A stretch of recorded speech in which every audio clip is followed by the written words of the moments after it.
Hello everyone, रघुवर GK में आप सभी का स्वागत है। आज है 30 जून 2022 और 30 जून से संबंधित जितने भी करेंट अफेयर्स के महत्वपूर्ण क्वेश्चंस है उनका डिस्कशन हम इस वीडियो में करेंगे। लास्ट में मैं आपसे प्रश्न भी पूछूंगा, तो आप वीडियो को अंत तक देखें और वीडियो पसंद आए तो चैनल को सब्सक्राइब जरूर करें। तो चलिए आज का क्लास हम स्टार्ट करते हैं। हमारा पहला प्रश्न है, हाल ही में किस राज्य ने छोटे पैमाने पर कुटीर उद्योग विकसित करने हेतु जलकुंभी का उपयोग करके एक उत्कृष्ट उदाहरण स्थापित किया है? तो इस प्रश्न का सही उत्तर हो जाएगा ऑप्शन डी, पश्चिम बंगाल। तो पश्चिम बंगाल ने आपका जलकुंभी का उपयोग करके एक उत्कृष्ट उदाहरण को स्थापित किया है। चलिए अब पश्चिम बंगाल के बारे में हम कुछ जानते हैं। देखिएगा, पश्चिम बंगाल की राजधानी कहाँ है? तो पश्चिम बंगाल की राजधानी कोलकाता है। कोलकाता आपका हुगली नदी के तट पर स्थित है। पश्चिम बंगाल के मुख्यमंत्री कौन है? ममता बनर्जी हैं। और राज्यपाल कौन है? राज्यपाल आपका जगदीप धनखड़ है। तो आप इसे भी ध्यान रखेंगे। अगले प्रश्न की ओर बढ़ते हैं। अगला हमारा 2 नंबर प्रश्न है, केंद्र सरकार किस तारीख से सिंगल यूज प्लास्टिक के उपयोग पर प्रतिबंध लगाने की घोषणा की है? हमें बताना है कि केंद्र सरकार ने किस तारीख से सिंगल यूज प्लास्टिक के उपयोग पर प्रतिबंध लगाने की घोषणा की है। तो इसका सही उत्तर हो जाएगा ऑप्शन बी, 1 जुलाई 2022। तो 1 जुलाई 2022 से केंद्र सरकार ने सिंगल यूज प्लास्टिक पे बैन लगाने की घोषणा की है। देखिएगा, भारत में हर साल 9.46 मिलियन टन प्लास्टिक कचरा पैदा होता है, जिसका आपका 43% सिंगल यूज प्लास्टिक है। इसलिए केंद्र सरकार ने 1 जुलाई 2022 से इसके उपयोग पर प्रतिबंध लगाने का फैसला किया है।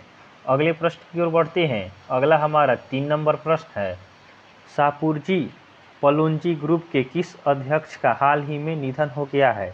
हमें बताना है कि शाहपुरजी पलोंजी ग्रुप के किस अध्यक्ष का हाल ही में निधन हो गया है। तो इस प्रश्न का सही उत्तर होगा ऑप्शन सी, पलोंजी मिस्त्री का आपका हाल ही में निधन हो गया है। 93 साल की उम्र में इनका निधन हुआ है। अगले प्रश्न की ओर बढ़ते हैं। अगला हमारा 4 नंबर प्रश्न है, किस देश ने बेलारूस को इस्कंदर एम मिसाइल सिस्टम स्थानांतरित करने की घोषणा की है? हमें बताना है कि किस देश ने बेलारूस को इस्कंदर एम मिसाइल सिस्टम स्थानांतरित करने की घोषणा की है। तो इस प्रश्न का सही उत्तर हो जाएगा ऑप्शन ए, रूस। तो रूस ने इसे देने की घोषणा की है। तो रूस की राजधानी क्या है? रूस की राजधानी आपका मॉस्को है। रूस के राष्ट्रपति कौन है? तो रूस के राष्ट्रपति आपका व्लादिमीर पुतिन है। और रूस की मुद्रा क्या है? रूस की मुद्रा आपका रशियन रूबल है। अगले प्रश्न की ओर बढ़ते हैं। अगला हमारा 5 नंबर प्रश्न है। 5 नंबर प्रश्न देखिएगा, हाल ही में विश्व बैंक ने कितने राज्यों की सड़क सुरक्षा हेतु भारत राज्य सहायता कार्यक्रम के लिए 250 मिलियन अमेरिकी डॉलर के ऋण को मंजूरी दी है? हमें बताना है कि हाल ही में विश्व बैंक ने कितने राज्यों की सड़क सुरक्षा हेतु भारत राज्य सहायता कार्यक्रम के लिए 250 मिलियन अमेरिकी डॉलर के ऋण देने की मंजूरी दी है। तो इसका सही उत्तर हो जाएगा ऑप्शन सी, 7 राज्य। तो आपका विश्व बैंक ने 7 राज्यों को 250 मिलियन अमेरिकी डॉलर का ऋण देने की मंजूरी की है। अब देखिए, विश्व बैंक के बारे में हम जानते हैं। विश्व बैंक की स्थापना आपका जुलाई 1944 में हुई थी। विश्व बैंक का मुख्यालय कहाँ है? तो विश्व बैंक का मुख्यालय आपका वाशिंगटन डीसी में है। इसके प्रेसिडेंट कौन है? तो इसके प्रेसिडेंट आपका डेविड मालपास है। और विश्व बैंक का उद्देश्य क्या है? तो इसका उद्देश्य आपका विश्व को गरीबी से मुक्त करना इसका उद्देश्य है। अगले प्रश्न की ओर बढ़ते हैं। अगला हमारा 6 नंबर प्रश्न है, drugs controller general of India ने हाल ही में कितने साल के बच्चों के लिए सीरम इंस्टीट्यूट ऑफ इंडिया की कोविड-19 वैक्सीन कोवोवैक्स को मंजूरी दी है?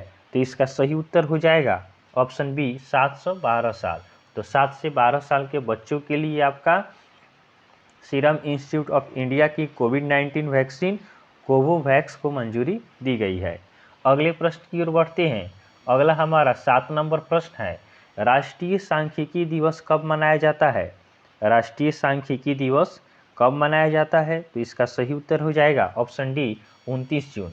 तो 29 जून को आपका राष्ट्रीय सांख्यिकी दिवस मनाया जाता है। अगले प्रश्न की ओर बढ़ते हैं। अगला हमारा 8 नंबर प्रश्न है, यूरोपीय संघ की कार्यकारी शाखा यूरोपीय आयोग ने किस साल तक पूरे यूरोप में कीटनाशकों के उपयोग को आधा करने के लिए एक मसौदा कानून का प्रस्ताव रखा है? हमारा प्रश्न है कि यूरोपीय संघ की कार्यकारी शाखा यूरोपीय आयोग अर्थात इसी ने किस साल तक पूरे यूरोप में कीटनाशकों के उपयोग को आधा करने के लिए एक मसौदा कानून प्रस्ताव रखा है? तो इसका सही उत्तर होगा ऑप्शन ए 2030। तो 2030 तक इसने कीटनाशकों के उपयोग को आधा करने के लिए कानून बनाने का फैसला रखा है। अगले प्रश्न की ओर बढ़ते हैं।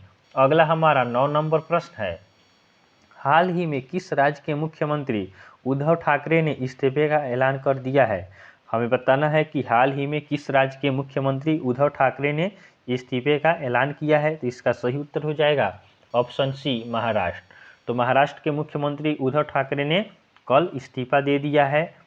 क्यों इस्तीफा दिया है? तो बहुमत खो जाने के कारण उन्होंने, आज फ्लोर टेस्ट होना था तो फ्लोर टेस्ट के पहले ही उन्होंने इस्तीफा का ऐलान कर दिया है। चलिए अगले प्रश्न की ओर बढ़ते हैं। अगला हमारा देखिएगा, महाराष्ट्र के बारे में थोड़ा हम जानते हैं। महाराष्ट्र की राजधानी कहाँ है? तो महाराष्ट्र की राजधानी आपका मुंबई है। तो महाराष्ट्र के राज्यपाल कौन है? महाराष्ट्र की राजधानी मुंबई और राज्यपाल कौन है? तो भगत सिंह कोश्यारी है। हमारा अगला प्रश्न है, हाल ही में रिलायंस ग्रुप की टेलीकॉम कंपनी रिलायंस जियो के नए चेयरमैन कौन बने हैं? हमारा प्रश्न है कि हाल ही में रिलायंस ग्रुप के टेलीकॉम कंपनी रिलायंस जियो के नए चेयरमैन कौन बने हैं? तो इसका सही उत्तर हो जाएगा ऑप्शन बी आकाश अंबानी। तो आकाश अंबानी आपका रिलायंस ग्रुप के टेलीकॉम कंपनी रिलायंस जियो के नए चेयरमैन बने हैं। मुकेश अंबानी ने इस पद से इस्तीफा दे दिया। अगले प्रश्न की ओर बढ़ते हैं। अगला हमारा 11 नंबर प्रश्न है, खाद्य तेल कंपनी रुचि सोया इंडस्ट्रीज लिमिटेड का नाम बदलकर क्या रख दिया गया है? हमें बताना है कि खाद्य तेल कंपनी रुचि सोया इंडस्ट्रीज लिमिटेड का नाम बदलकर क्या रख दिया गया है? तो इसका सही उत्तर होगा option C Patanjali foods limited. तो इसका नाम बदलकर आपका पतंजलि फूड्स लिमिटेड रख दिया गया है। अगले प्रश्न की ओर बढ़ते हैं। अगला हमारा 12 नंबर प्रश्न है, हाल ही में फर्राटा धावक विल्सन पर कितने वर्षों के लिए बैन लगा दिया गया है? हाल ही में फर्राटा धावक विल्सन पर कितने वर्षों के लिए बैन लगाया गया है? तो इसका सही उत्तर हो जाएगा ऑप्शन ए 4 साल। तो 4 साल के लिए इन पर बैन लगा दिया गया है। विल्सन आपका स्विट्जरलैंड के फर्राटा धावक है। इन्हें एनाबॉलिक स्टेरॉयड का इस्तेमाल करने के कारण 4 साल के लिए बैन कर दिया गया है। तो आप इसे ध्यान रखेंगे। अगले प्रश्न की ओर बढ़ते हैं। अगला हमारा 13 नंबर प्रश्न है, हाल ही में ओलंपिक पदक विजेता हॉकी खिलाड़ी वरिंदर सिंह का निधन हो गया है, वह किस देश के थे? हाल ही में ओलंपिक पदक विजेता हॉकी खिलाड़ी वरिंदर सिंह का निधन हो गया है, वह किस देश से? तो इस प्रश्न का सही उत्तर होगा ऑप्शन बी भारत। तो वे आपका भारत से थे। देखिएगा 75 साल की आयु में इनका निधन हो गया है। वरिंदर 1975 में कुआलालंपुर में पुरुष हॉकी विश्व कप में स्वर्ण पदक जीतने वाली भारतीय टीम के हिस्सा थे। अगले प्रश्न की ओर बढ़ते हैं। अगला हमारा 14 नंबर प्रश्न है, हाल ही में 4 दिवसीय अंबुबाची मेला कहाँ शुरू किया गया है? हाल ही में 4 दिवसीय अंबुबाची मेला कहाँ शुरू हुआ है? तो इस प्रश्न का सही उत्तर हो जाएगा ऑप्शन सी असम। तो असम में आपका 4 दिवसीय अंबुबाची मेला शुरू हुआ है।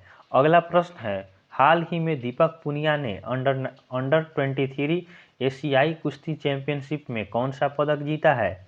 हमें बताना है कि हाल ही में दीपक पुनिया ने अंडर 29 एशियाई कुश्ती चैंपियनशिप में कौन सा पदक जीता है? तो इसका सही उत्तर हो जाएगा ऑप्शन सी कांस्य पदक। तो आपका दीपक पुनिया ने कांस्य पदक जीता है। अगले प्रश्न की ओर बढ़ते हैं।